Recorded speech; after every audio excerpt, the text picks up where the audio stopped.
Olá pessoal, bom dia. Semana passada que foi de certo alívio, né, mais reduzida em relação às outras semanas, tivemos o Ibovespa subindo 1,39%, tivemos o dólar ali com uma queda, né, de 1,27% e FIX 0,28%, o S&P 0,45%.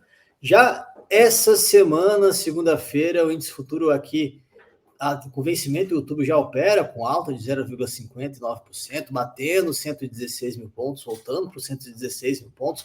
Dólar comercial também continua com queda, agora na segunda-feira, uma queda por volta de 0,52%, cotado a R$ 5,06, então ainda acima dos 5 aqui no Brasil.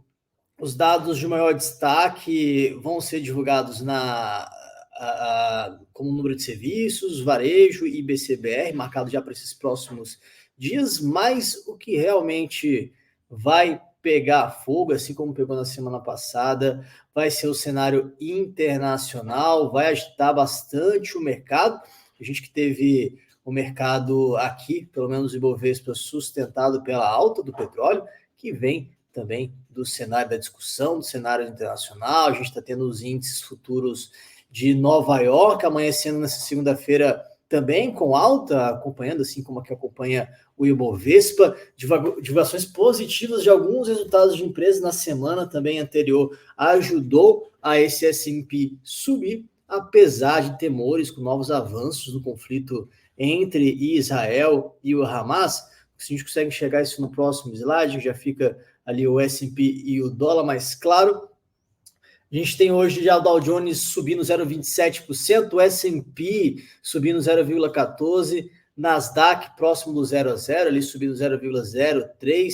Indo para a Europa, temos índices mistos lá, né? Temos o FTSE do Reino Unido com alta de 0,16%, o DAX da Alemanha caindo 0,17%, e temos Xangai também na China, que fechou negativo de 0,46%, e o Nikkei no Japão já com uma queda um pouco maior, de 2,03%. Então a expectativa nessa semana ainda é nesse cenário geopolítico, expectativa que a semana seja também forte volatilidade no mercado, né? Os esforços dos Estados Unidos para evitar que esse conflito aumente é o que vai também dar notícia, dar preço, envolva também outros países, assim como o Irã, que é um dos principais receios que o mercado tem, né, que foram intensificados nesse final de semana. Temos o Joe Biden, que realizou ligações, tanto para o primeiro-ministro israelense, com promessas de apoio também, quanto para o presidente da Autoridade Palestina, com ofertas de ajudas humanitárias para a população da faixa de Gaza. Biden também afirmou de que é necessário eliminar completamente o Hamas, considera a possível ocupação israelense em Gaza um grande erro, então ainda bastante político em relação a isso. Nessa semana, os Estados Unidos aguardam divulgação de resultados de empresa como Tesla, Netflix, Morgan Stanley, Bank of America. Além disso, também indicadores de atividade econômica mais aguardados são vendas do varejo, com alta estimada de 0,3%, produção industrial, que também é esperado ali próximo da estabilidade, do 0 a 0. Haverá também a divulgação do livro bege, membros do Federal Reserve, Banco Central Americano, que vão realizar diversos discursos durante a semana, com destaque para a fala também do Jerome Powell, que vai acontecer na quinta-feira. Os preços do petróleo, que iniciam o dia também com quedas, né, após fortes altas na semana passada, foi o que praticamente sustentou o Ibovespa nessa alta de 1,39 do Ibovespa na semana passada. O avanço do conflito entre Israel e o Hamas pesa bastante em relação ao peso da commodity. A expectativa é que os preços sigam voláteis nessa semana, acompanhando esses novos desdobramentos da guerra. A gente já tem ali o petróleo WTI com uma ligeira queda de 0,44, após subir bastante na semana anterior. O petróleo Brent também com uma queda de 0,64%. Isso em relação à taxa de juros americana, assim como a gente fala bastante como toda semana, não alterou muito. A gente consegue enxergar isso no próximo slide.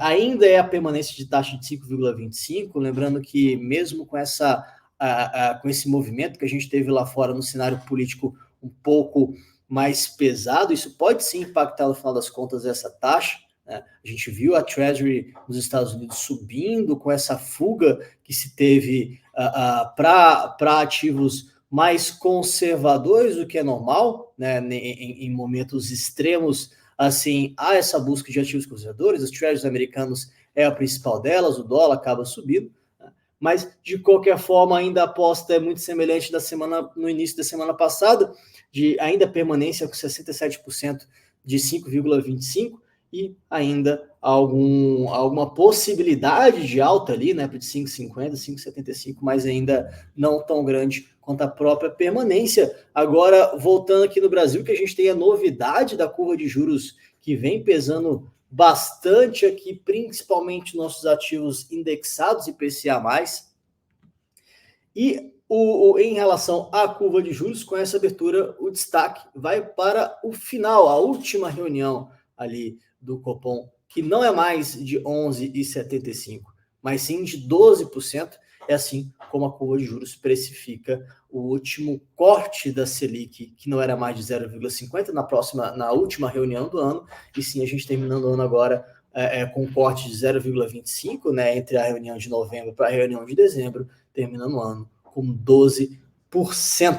Então esse é o principal destaque, mas é claro, logo para a primeira reunião do ano seguinte, em 2024, já é para 11,50, já é um corte um pouco mais abrupto ali de 0,50, mas é claro, a gente vê pesando bastante, a gente vê a curva de juros subindo bastante, ativos atrelados ao IMAB, ativos IPCA+, vem sofrendo. E no próximo slide, Douglas, a gente consegue enxergar ali o relatório Focus, que não tem muitas novidades, além do próprio IPCA, o IPCA ali com uma queda de 4,86, que era na semana passada, para 4,75, acho que esse é o principal destaque. De resto, tudo igual em relação à variação do PIB, em relação à variação do câmbio e da Selic, né? O destaque também, novamente, a essa não concordância do relatório Focus com a curva de juros, né? A Selic terminando 11,75, sendo a curva de juros sendo precificada a 12%, né, no final desse ano. Maravilha, então esses foram os destaques, serão os destaques do mercado financeiro nessa semana e uma boa semana para todos nós.